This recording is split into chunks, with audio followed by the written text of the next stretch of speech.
চাটাকে তুলে নিয়ে আসা, বুনো চা ওটা নিয়ে আসা ওটাকে যেমন চাকে প্রসেসিং করে করে ওটাকে দেওয়া, ওটা হচ্ছে ইয়ারবা মার্কেট। ঠিক আছে, ইয়ারবা মার্কেট ওয়েস্ট বেঙ্গলে হয় না। আমি জাস্ট মানে টোটাল চায়ের যে ভাগটা, সেই টোটাল চায়ের ভাগে ওই ওলক আর ইয়ারবা মার্কেট এটাকে আমি ঢোকালাম দুটো। ঠিক আছে, যদি বলা যায় ওয়েস্ট বেঙ্গলে কি কি, তাহলে গ্রিন টি, ব্ল্যাক টি আর স্ট্রং, এই তিনটে হয় মানে ওয়েস্ট বেঙ্গল। ওকে, এবার কি এর যদি আমরা কন্ট্রোলিং ফ্যাক্টর গুলো বলি চায়ের, এর কিন্তু একটু আলাদা, মানে ধান বা পাটের থেকে চায়ের যে ফ্যাক্টরস গুলো একটু আলাদা। কি রকম? এর কিন্তু হ্যাঁ আরেকটা জিনিস যেটা বলি, চা কিন্তু কখনোই ঠান্ডা অঞ্চলের ফসল নয়। একটা জিনিস ভালো করে মনে রাখতে হবে, নামটা বলা হয় দার্জিলিং, বাট চাটা চাষ হয় কোথায় অরিজিনালি? জলপাইগুড়ি কিছুটা হচ্ছে দার্জিলিং এর পোরশন বলতে মানে শিলিগুড়ি বা তার নিচের দিকটা কিছুটা হয়, উত্তর দিনাজপুরের একদম নর্দার্ন পোরশনটা হয়, কুচবিহারের কিছু, আর আলিপুরদুয়ার যে অঞ্চলটা, আলিপুরদুয়ারটা ফুল টোটাল আলিপুরদুয়ার, এই মিলে হচ্ছে চায়ের চাষটা হয়। মানে ওখানে মোটামুটি দেখা যাবে প্রায় 250-300 কিলোমিটার লম্বা একটা পোরশন আছে যেটাতে টোটাল চা চাষটা হয়, আমাদের যে মানে নর্থ বেঙ্গল যে এলাকাটা। ঠিক আছে, তাহলে ওইখানে চা চাষটা হয়। তো এখন এই যে চায়ের যদি আমরা ফ্যাক্টরগুলো দেখি, তাহলে ফার্স্ট ফ্যাক্টর কি, এটা চায়ের জন্য টেম্পারেচার কত? খুব ভালো টেম্পারেচার হচ্ছে 20 to 27 ডিগ্রি সেন্টিগ্রেড, 20 থেকে 27 ডিগ্রি সেন্টিগ্রেড, এটা হচ্ছে চায়ের জন্য সবথেকে ভালো টেম্পারেচার। বলো সেকেন্ড কি হচ্ছে চায়ের জন্য যেটা আর লাগে কি, মানে রেনফল কত? চায়ের জন্য রেনফল দরকার হচ্ছে মোটামুটি 200 থেকে 250 সেন্টিমিটার, 200 থেকে 250, তবু 200 কমেতেও কখনো কখনো হয়ে যায়। সেখানে কি করা হয়, ওই চা বাগানের মধ্যে কি থাকে, ওই যেমন মাঠে জল দেওয়ার জন্য, বড় বড় প্লেগ্রাউন্ড গুলোতে জল দেওয়ার জন্য এরকম যেমন একটা সিস্টেম করা থাকে, উপরের দিকে উঠে এলো, দিয়ে ওটা ওরকম হ্যাঁ ফোয়ারার মতো ঘুরে ঘুরে ঘুরে ঘুরে ঘুরে ঘুরে জল দিতে লাগলো। ওই চায়ের বাগানেও কিন্তু এক্স্যাক্টলি ওই একই সিস্টেম করা থাকে ওইখানে। ঠিক আছে, ওই নলের মাধ্যমে ওটা ইয়ে করা। ঠিক আছে, সেটাও নয় এ গেল, কারণ আমাদের যেহেতু এখানে সিজনাল রেনফল হয়, আমাদের তো ওয়েস্ট বেঙ্গলে কি হয় যে অল ওভার মানে থ্রু আউট দ্য ইয়ার তো আমাদের রেনফল হয় না, তো যার জন্য ওটা করতেই হয়, ওটা সিস্টেমটা ওখানে রাখতেই হয়। তাহলে ওখানে কি হবে 200 থেকে 250 সেন্টিমিটার রেনফল, কিন্তু একটা এর কি শর্ত কি, ওই রেনফলের একটুখানিও জল ওর গোড়ায় দাঁড়ানো যাবে না, তাহলে কি হবে চা গাছ টোটাল পচে যাবে। ঠিক আছে, যদি ওর গোড়ায়, তাহলে ওটা কি যে খুব ভালো মানে জল নিকাশি ব্যবস্থা যুক্ত যে জমি, সেই জমিতে কিন্তু ওই চা চাষটা এটা হয় না।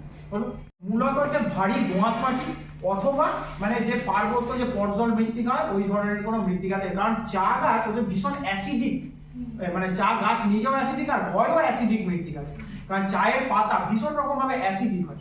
বলো তাহলে ওইটা মানে পটজল হচ্ছে কি খুব অ্যাসিডিক মাটি, তাহলে সেই পটজলেতেও কিন্তু চা চাষটা ভালো হয়। মোটামুটি যে ফুটহিলসে যে পটজলটা পাওয়া যায়, সেই ফুটহিলসে মানে ওখানে পটজলের এটা। নেক্সট আরেকটা কি আছে যে এইটার জন্য চা গাছের জন্য আরেকটা জিনিস যেটা প্রয়োজন হয়, আমি ফটো দেখাচ্ছি, সেটা হচ্ছে কি চা গাছের জন্য যেটা মানে কি বলে ওটাকে লাগে, কারণটা কি এই গাছটা যদি না করা হয় তাহলে কি হয়, চা গাছ কি ডাইরেক্ট রোদ সহ্য করতে পারে না। এক সেকেন্ড আমি এটা দেখাচ্ছি, মানে চা গাছের মধ্যে কিরকম মানে এই গাছের টোটাল থাকবে, কারণ চা গাছ কি ডাইরেক্ট রোদ হলে যদি একদিন দুদিন ঠিক আছে, কিন্তু কন্টিনিউয়াস যদি ওকে মানে ডাইরেক্ট রোদ দেওয়া হয় তাহলে ও কিন্তু শুকনো হয়ে যাবে, ও নিতে পারবে না। ঠিক আছে, এইটা হচ্ছে ব্যাপার। তো এই জন্য কি দেখা যায় যে চা গাছের এর মধ্যে বাগানের মধ্যে কি থাকে, বড় বড় মানে গাছ থাকে, সেই গাছগুলো কি করে এইগুলো মানে হ্যাঁ একটা হালকা ছায়া হালকা রোদ এরকম মাঝামাঝি একটা কন্ডিশন তৈরি করে, যেখান থেকে হচ্ছে চা গাছের যেটা ভালো। তো এইগুলো গেল মানে ফিজিক্যাল ফ্যাক্টর, আর বাকি ফ্যাক্টরগুলো একই রকম, শুধু এখানে আমি লেবারটা একটু বলে দেবো। এইখানে লেবার দু রকম ইউজ হয়, একটা মেল লেবারও ইউজ হয়, ফিমেল লেবারও ইউজ হয়। মেল লেবার কোথায় থাকে? এরা হচ্ছে কারখানাগুলোতে থাকে, ইন্ডাস্ট্রিয়াল প্লেসে এরা থাকে, যেখানে চাটা তৈরি হচ্ছে, আর যেখানে তোলা হচ্ছে ওইখানে হচ্ছে ফিমেল লেবার ঢোকানো। ঠিক আছে, ফিমেল লেবার কেন ঢোকানো হয় ওখানে? কারণ চা এমন একটা জিনিস যেটাকে খুব সূক্ষ্মভাবে তুলতে হবে। ওই যে বললাম যে দুটো পাতার মাঝের এই একটা কুড়ি, তাহলে ওইটা কি হবে একটা একটা একটা করে তুলতে হবে। এবারে এই ক্ষেত্রে মেয়েদেরকে কেন ঢোকানো হয়, তার মধ্যে প্রথম কথা হচ্ছে যে মেয়েদের আঙুল অনেক সরু এবং নরম প্রকৃতির হচ্ছে, এটা একটা না হাসা, এটা জাস্ট একটা। সেকেন্ডলি কি হচ্ছে, মেয়েদের ওই এই যে কাজগুলো খুঁটিনাটি কাজগুলোতে ধৈর্যের পরিমাণটা অনেক বেশি, তাতে পেশেন্স মেয়েদের। কিন্তু যেটা সব থেকে মানে বড় ফ্যাক্টর এবং যেটাকে সব থেকে পিছনে রাখা হয় যে ফ্যাক্টরটাকে, সেটা হচ্ছে একই পরিমাণ কাজ করে মেয়েদেরকে হ্যাঁ টাকাটা কম দেওয়া হয়। এইটার জন্য মেয়েদেরকে ওখানে লাগানো হয় কাজে। পুরুষরা কোথায় থাকে, যে বললাম যে ওরা হচ্ছে ওই মানে ইন্ডাস্ট্রিগুলোতে থাকে, আর হচ্ছে মেয়েরা থাকে কোথায়, চা বাগানে। এইটা হচ্ছে ব্যাপার, কি সেম পরিমাণ কাজ কিন্তু টাকাটা। এই জন্য মেয়েদেরকে এখানে লাগানো। এখানে অনেক জায়গায় লেখা থাকে যে মহিলা ও শিশু শ্রমিক, এবার শিশু শ্রমিক কিন্তু মানে চাইল্ড লেবার কিন্তু লেখা যাবে না, একদম যাবে না, ঠিক আছে? কারণ এটা আমাদের ইন্ডিয়াতে একটা ব্যান, মানে একদম ভীষণ ভাবে মানে বারণ করে দেয়া একটা জায়গা। কারণ 14 বছরের নিচে, 14 বছর বা তার নিচে কোনো বাচ্চাকে কিন্তু কাজে লাগানো যায় না। কিন্তু এখানে হয় কি হয় যে হয়তো মায়ের সঙ্গে সঙ্গে কি হলো, বাচ্চাও চলে গেল, সেও দেখা যাবে দেখে দেখে দেখে দেখে একটা করে পাতা ছিঁড়ছে বা এ করছে, এরকম ভাবে কিন্তু এরাও একটা ভালো পরিমাণ চায়ের জোগাড় কিন্তু এরা দেয়। কিন্তু এটা মানে অন দা রেকর্ড এটাকে লেখা যাবে না, জেনে রাখা ভালো কিন্তু লেখা যাবে না এটা পরীক্ষার খাতায়, ঠিক আছে? এই হচ্ছে বিষয়।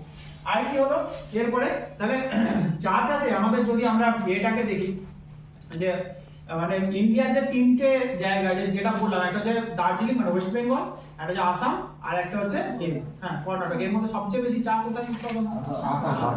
আসাম হচ্ছে ম্যাক্সিমাম প্রোডাকশনটা হয়। আর যদি আমি ওই যে বললাম যে হেক্টর প্রতি উৎপাদন, সেটা বললাম পার হেক্টর প্রোডাকশন, সেটা হচ্ছে কর্ণাটক। কেন বললাম তার তো রিজনটা বোঝাই গেল যে এতখানা করে চাকে কেটে নেওয়া হয়, কেটে নিয়ে ওগুলোকে পার্মানেন্ট করে করা হয়। কারণ ওখানে হচ্ছে কোয়ালিটি মেনটেন করা হয় না, ওখানে হচ্ছে কি কোয়ান্টিটিটাকে মেনটেন করা হয় যে আমি কত পরিমাণ ম্যাক্সিমাম চাটা আমি এর মধ্যে ইন্ডিয়ান মার্কেটে আমি দিতে পারছি, সেটাকে এখানে মেজারমেন্ট করা হয়, ঠিক আছে? এইটা হচ্ছে এর ফ্যাক্টরগুলো এতে।